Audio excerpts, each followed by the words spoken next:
বিশ্ব ইজতেমায় লাখো মুসল্লির ঢল, এক কাতারে দাঁড়িয়ে জুমার নামাজ আদায়, দেশ ও মুসলিম উম্মার সমৃদ্ধি কামনায় দোয়া। ইসলামী শাসন চায় দেশের মানুষ, বৈষম্যহীন রাষ্ট্র গঠনে জোটবদ্ধ নির্বাচনের পথে ইসলামী দলগুলো, ঐক্য নিয়ে সন্দিহান বিশ্লেষকরা। কাল শুরু হচ্ছে মাসব্যাপী বইমেলা, উদ্বোধন করবেন প্রধান উপদেষ্টা। হামলার কোনো আশঙ্কা নেই জানালেন ডিএমপি কমিশনার। এবং বাণিজ্য মেলার শেষ দিনে উপচে পড়া ভিড়, বিভিন্ন ক্যাটাগরিতে উদ্যোক্তাদের পুরস্কার বিতরণ, পণ্যের মান বাড়ানোর তাগিদ উপদেষ্টার।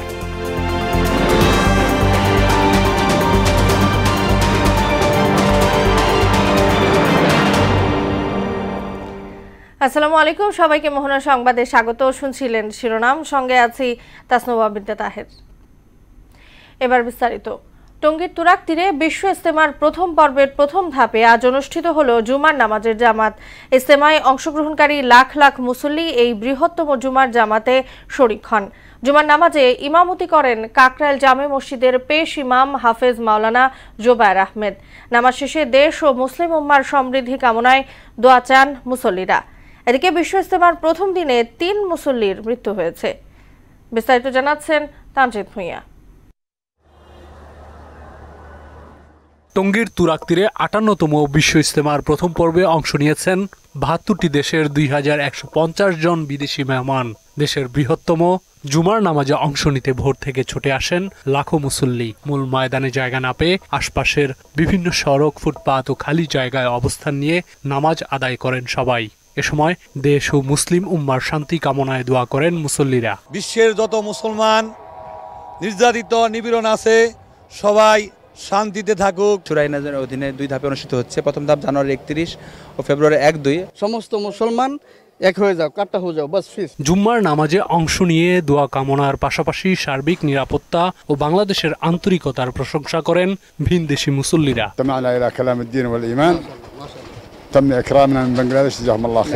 Alhamdulillah, this is the good opportunity for how we can build our iman and amal, and we can work together, organize, and nothing actually, alhamdulillah, to be. এদিকে প্রথম পর্বে ইজতেমা ময়দানের নিচ্ছিদ্র নিরাপত্তা নিশ্চিতে তৎপর দেখা যায় জিএমপিকে। এ সময় সবার সহযোগিতার কথা জানান বিভাগীয় কমিশনার। সহযোগিতা এবং কর্মকাণ্ড তারা সন্তুষ্ট এবং তাদের যে চাহিদা ছিল আমরা মোটামুটি তাদের চাহিদা অনুযায়ী কাজ করার চেষ্টা করেছি। ইজতেমাতে কোনো যানজট নাই, ওপরে গাড়ি চলছে, দূরপাল্লার গাড়ি চলছে, নিচেও গাড়ি চলছে, মানুষ চলাফেরা করছে। আমাদের মেজারে মনে হচ্ছে না এখানে কোনো নিরাপত্তা ঝুঁকি আছে। আমরা এখনো শান্তিপূর্ণ আছি। এর আগে শুক্রবার বাদ ফজর পাকিস্তানের মাওলানা জিয়াউল হকের আমবয়ানের মধ্য দিয়ে আনুষ্ঠানিকভাবে শুরু হয় বিশ্ব ইজতেমার প্রথম পর্ব। চলবে রোববার পর্যন্ত। ওই দিন আখিরি মোনাজাতের মধ্য দিয়ে শেষ হবে বিশ্ব ইজতেমার প্রথম পর্ব। লাখো মুসল্লির উপস্থিতিতে মুখর গাজীপুরের টঙ্গীর এই বিশ্ব ইজতেমা। এখানকার আগত মুসল্লিরা জানিয়েছেন বিশ্বের মুসলিমদের শান্তি এবং সৌহার্দ্য স্থাপনে এই বিশ্ব ইজতেমাটি বিশেষ নজির হয়ে থাকবে। গাজীপুরের টঙ্গীর তুরাগ নদ তীর থেকে তানজিদ ভুঁইয়া, মোহনা সংবাদ, ঢাকা। বিগত সময়ে জুলুমের পর্বত জামায়াতের ঘাড়ে চাপিয়ে দেওয়া হয়েছিল মন্তব্য করেন জামায়াতে ইসলামীর আমির ডাক্তার শফিকুর রহমান। তিনি বলেন, গত 1.5 দশক জামায়াতে ইসলামীর কর্মীরা বাবা মায়ের জানাজায় পর্যন্ত অংশ নিতে পারেনি। সকালে রাজধানীর আলফালা মিলনায়তনে সাবেক সাংসদ মরহুমা হাফেজা আসমা খাতুনের স্মরণ সভায় তিনি এসব কথা বলেন। যে ফ্যাসিবাদী আমল বাংলাদেশের মানুষদের জন্য দুঃস্বপ্ন ছিল তা যেন আর কখনো দেখতে না হয়, সেজন্য জামায়াতে ইসলামী কাজ করবে বলেও জানান আমির। যারা আল্লাহ তাআলার এই ইচ্ছাকে সম্মান করবে না, তাগুত এবং নফসের তাড়নায় যারা চলবে, আল্লাহ বলছেন এদের জানা রাখা উচিত যে আল্লাহ অত্যন্ত কঠোর, মহাপরাক্রমশালী। তিনি কাউকে তোয়াক্কা করেন না, তিনি বেনিয়াজ, তিনি সামাদ, তিনি ওয়াহিদুল কাহ্হার। কোনো ছাড় নাই যারে ধরবেন নাফরমানির কারণে। এট দ্য সেম টাইম, তিনি শুধু কঠোর নন, তিনি ক্ষমাশীল। জুলাই শহীদদের নিয়ে ষড়যন্ত্র ও গণহত্যায় জড়িত পুলিশ সদস্যদের দ্রুত গ্রেপ্তার ও বিচারের দাবিতে সমাবেশ করেছে ইনকিলাব মঞ্চ। এরপর পুলিশ সদর দপ্তর অভিমুখে পদযাত্রা করে সংগঠনটি। পদযাত্রাটি দোয়েল চত্বর পার হলে পুলিশি বাধার মুখে পড়ে।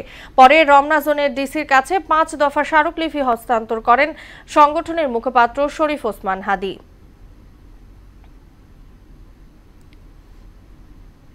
আমাদের যে শহীদ ইয়ামিন এপিসি থেকে তাকে ফেলে দেওয়া হয়েছিল, তার বিরুদ্ধে প্রথম যে ইজহারটা করা হয়েছিল সেইখানে তাকে সন্ত্রাসী আখ্যা দেওয়া হয়েছিল, কারণ তখন এসপি ছিল পুলিশ লীগের সন্ত্রাসী আওয়ামী লীগের দালাল। 5টা বিষয় যদি দাবি দেওয়া সম্বলিত যে স্মারকলিপি, এটা আমাকে দেন।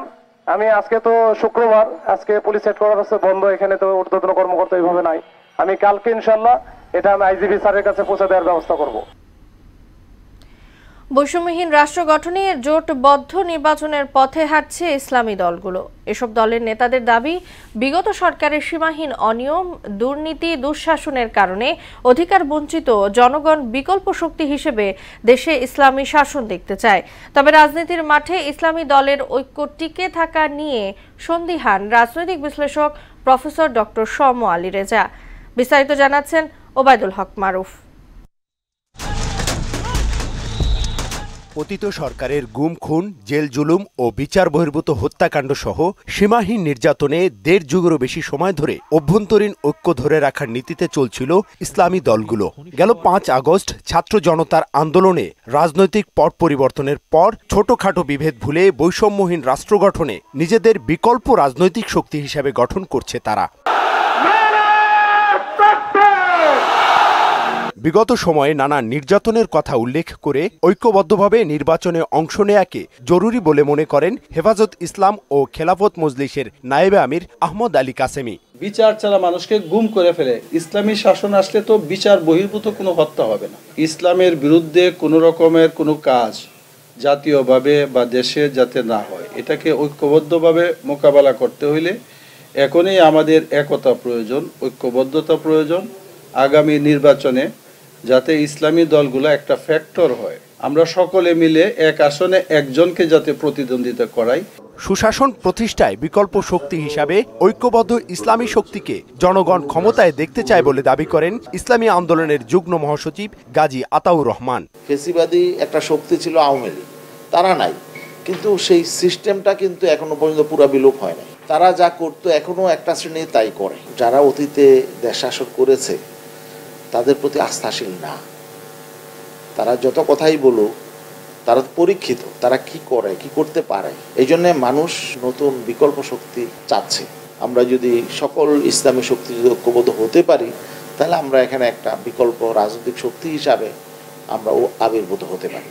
আওয়ামী দুঃশাসনে অতিষ্ঠ হয়ে নিজেদের মধ্যে ঐক্য গড়ে তোলা হয়েছে বলে জানান সম্মিলিত ওলামা মাশায়েখ পরিষদের মহাসচিব ডক্টর খলিলুর রহমান মাদানী। মুসলমানদের আকীদা বিরোধী কোনো কিছু চাপিয়ে দেওয়া যাবে না, অপরদিকে অমুসলিমদেরও অধিকার নিশ্চিত করতে হবে। এই সব কিছু নিয়েই কিন্তু ওলামায়ে কেরাম সেই 7 সাল থেকে বারবার আন্দোলন সংগ্রাম হরতালও হয়েছে এগুলো আদায় করার জন্য। এবং আমরা সবাইকে বলছিও ইসলামী দলগুলো প্রত্যেক আসনে একটি মাত্র বাক্স দিক। অমুসলিমদের গির্জা, প্যাগোডা, মন্দির সবকিছু নিরাপদ রাখতে হবে, তাদের নিশ্চিতভাবে ধর্মীয় বিশ্বাস পালন করার সুযোগ করে দেওয়া, এরকম একটা দেশ আমরা চাই। জামায়াতে ইসলামী সহকারী সেক্রেটারি জেনারেল মাওলানা রফিকুল ইসলাম খান বলেন, কল্যাণকর রাষ্ট্র গঠনে যে কোনো ত্যাগ শিকারে জাতিকে ঐক্যবদ্ধ করতে প্রস্তুত তার দল। আমাদের সাথে ইসলামী দল যতগুলি আছে, বলা যায় অলমোস্ট সব দলের সাথেই আমাদের দেখা হচ্ছে, কথা হচ্ছে যে ইসলামী দলগুলি আগের অতীতের যে কোনো সময়ের চাইতে এখন অনেক কাছাকাছি পরস্পর।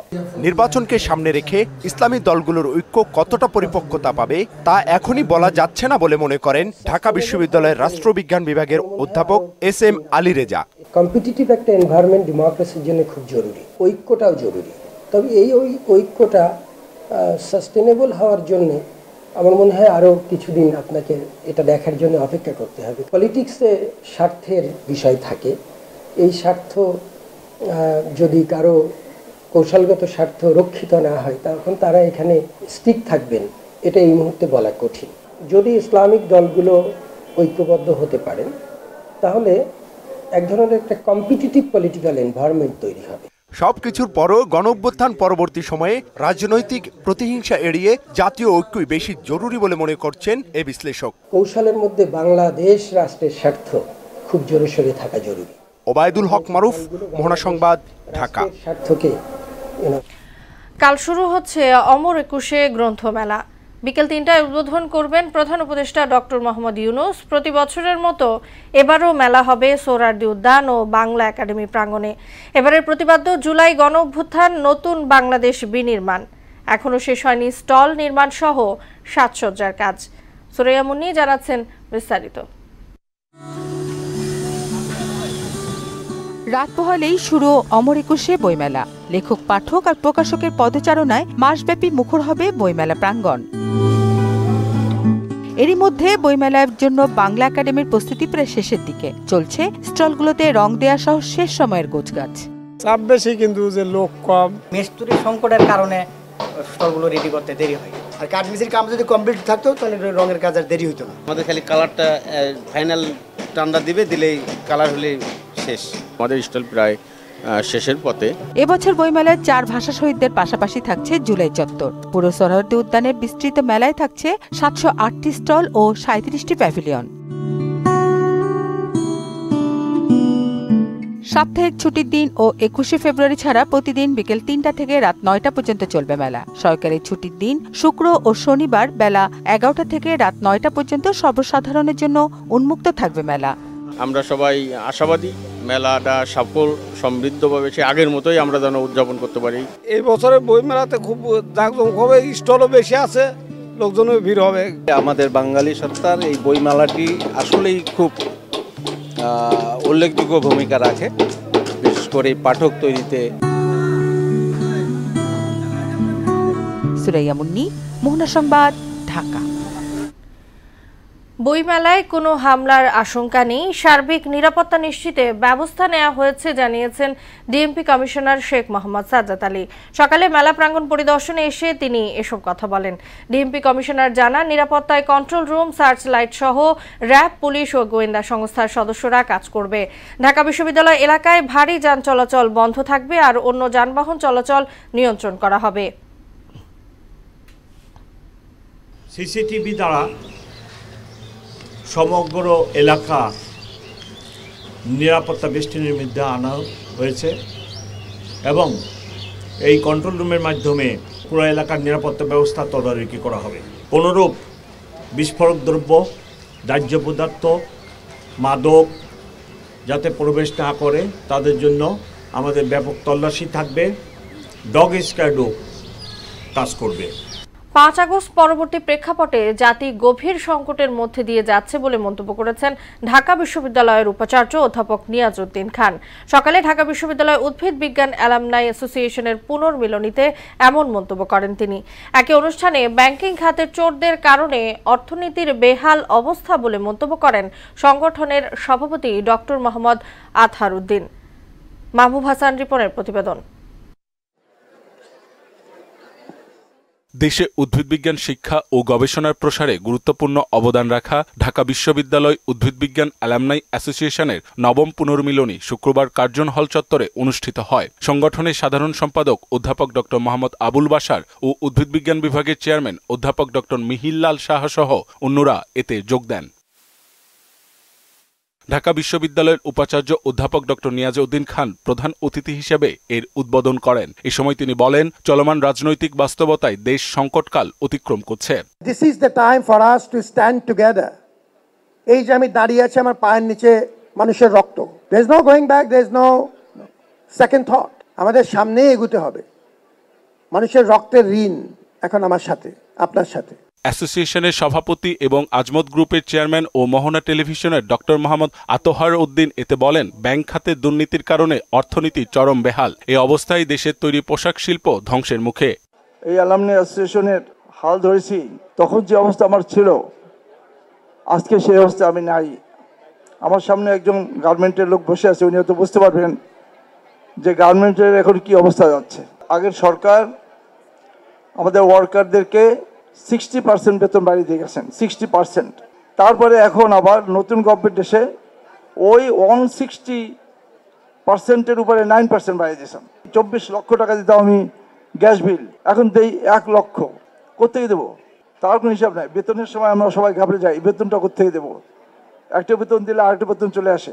আমাদের দেশে কিচ্ছু নাই। আমি বিশ্বাস করেন 12টা ব্যাংকে কোনো টাকা নেই, 34টা ব্যাংকে কোনো ফাইন্যান্সিয়াল ইনস্টিটিউট কোনো টাকা নেই।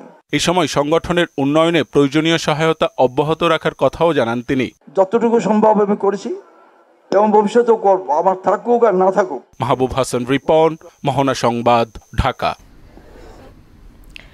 দেশের বাইরের খবর, যুদ্ধবিরতির মধ্যেও গাজায় থামছেই না লাশের মিছিল। ধ্বংসস্তূপ থেকে আরো 42 মরদেহ উদ্ধার করা হয়েছে। এতে নিহতের সংখ্যা 47,500-র কাছাকাছি পৌঁছে গেছে। এদিকে ইউক্রেনের একটি বহুতল ভবনে রুশ ড্রোন হামলায় অন্তত 9 জন নিহত হয়েছেন। অন্যদিকে ওয়াশিংটনে বিধ্বস্ত উড়োজাহাজের ব্ল্যাক বক্স উদ্ধার করা হয়েছে। কাজী শাহরিনের ডেস্ক রিপোর্ট। দীর্ঘ প্রতীক্ষার পর গাজায় থেমেছে ইসরায়েলি হামলা, চলছে বন্দি বিনিময় ও যুদ্ধবিরতি। তবে তারপরও থেমে নেই লাশের মিছিল। ধ্বংসস্তূপ থেকে মিলছে একের পর এক লাশ, ফলে প্রতিদিন বেড়েই চলছে নিহতের সংখ্যা। গত 24 ঘন্টায় ধ্বংসস্তূপ থেকে আরও 42টি মরদেহ উদ্ধার করা হয়েছে। এতে 2023 সালের অক্টোবর থেকে চলা হামলায় নিহতের সংখ্যা প্রায় 47,500 জনে পৌঁছেছে। এদিকে ইউক্রেন রাশিয়া যুদ্ধে থেমে নেই প্রাণহানি আর ধ্বংসযজ্ঞ। ইউক্রেনের সুমি অঞ্চলের একটি বহুতল ভবনে ড্রোন হামলা চালিয়েছে রাশিয়ার সামরিক বাহিনী। প্রেসিডেন্ট জেলেনস্কি জানান, এ হামলায় 9 জন নিহত হয়েছে, আহত হয়েছে 13 জন। ইউক্রেনের সামরিক বাহিনীর তথ্যমতে বৃহস্পতিবার রাশিয়া রাতের আধারে মোট 21টি ড্রোন হামলা চালায়। ইউক্রেনীয় বিমান বাহিনী 37টি ড্রোন গুলি করে ধ্বংস করেছে। অন্য 39টি তাদের লক্ষ্যে পৌঁছতে পারেনি বলে জানিয়েছে সামরিক বাহিনী। যুক্তরাষ্ট্রের ওয়াশিংটনে পোটোম্যাক নদীতে বিধ্বস্ত যাত্রীবাহী উড়োজাহাজটির ব্ল্যাক বক্স উদ্ধার করা হয়েছে। যুক্তরাষ্ট্র সরকার এর তথ্য বিশ্লেষণ করবে। এ দুর্ঘটনায় এখন পর্যন্ত 40 জনের লাশ উদ্ধার করা হয়েছে বলে জানিয়েছে সিবিএস নিউজ। কাজী শাহরিন, মোহনা সংবাদ। বিপিএল প্রসঙ্গ।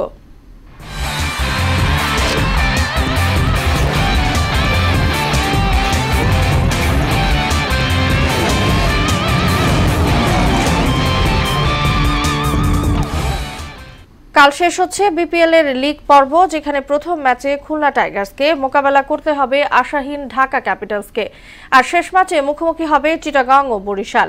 এ পর্যায়ে 3 দলের প্লে অফ একদম নিশ্চিত হলেও চতুর্থ দল হিসেবে এখনও দোদুল্যমান রাজশাহী ও খুলনা। এদিকে প্লে অফের প্রথম কোয়ালিফায়ারে বরিশালের প্রতিপক্ষ কে হবে তা নিয়ে এখনও রয়েছে অনিশ্চয়তা। এ নিয়ে আরও জানাচ্ছেন মুদাসির আলী। দেখতে দেখতে শেষ পর্যায়ে ঠেকেছে বিপিএল এর লিগ পর্ব।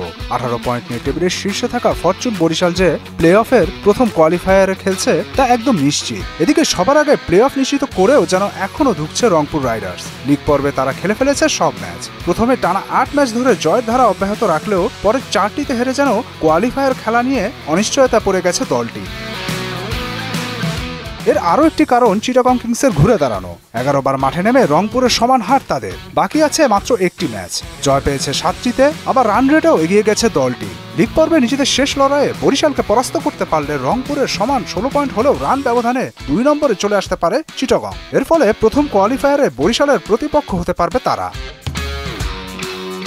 এদিকে লিগ পর্বে নিজেদের শেষ লড়াইয়ে প্রতিপক্ষ ঢাকা থাকলেও খুলনার যুদ্ধটা মূলত দুর্বার রাজশাহীর সঙ্গে। রাজশাহী 12 ম্যাচ খেলে 6টি করে জয় পরাজয়ে 12 পয়েন্ট নিয়ে পয়েন্ট টেবিলে 4 নম্বরে। 11 বার মাঠে নেমে খুলনার জয় 5টিতে। ঢাকাকে বড় রান ব্যবধানে হারালে 12 পয়েন্ট হলেও রান রেটে এগিয়ে গিয়ে প্লে অফের চতুর্থ ও শেষ দল হিসেবে নিশ্চিত করতে পারবে খুলনা।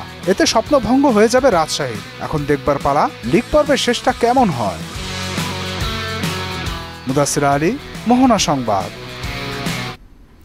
শেষ করব মোহনা সংবাদ। যাবার আগে নামগুলো জানিয়ে দিচ্ছি আরো একবার।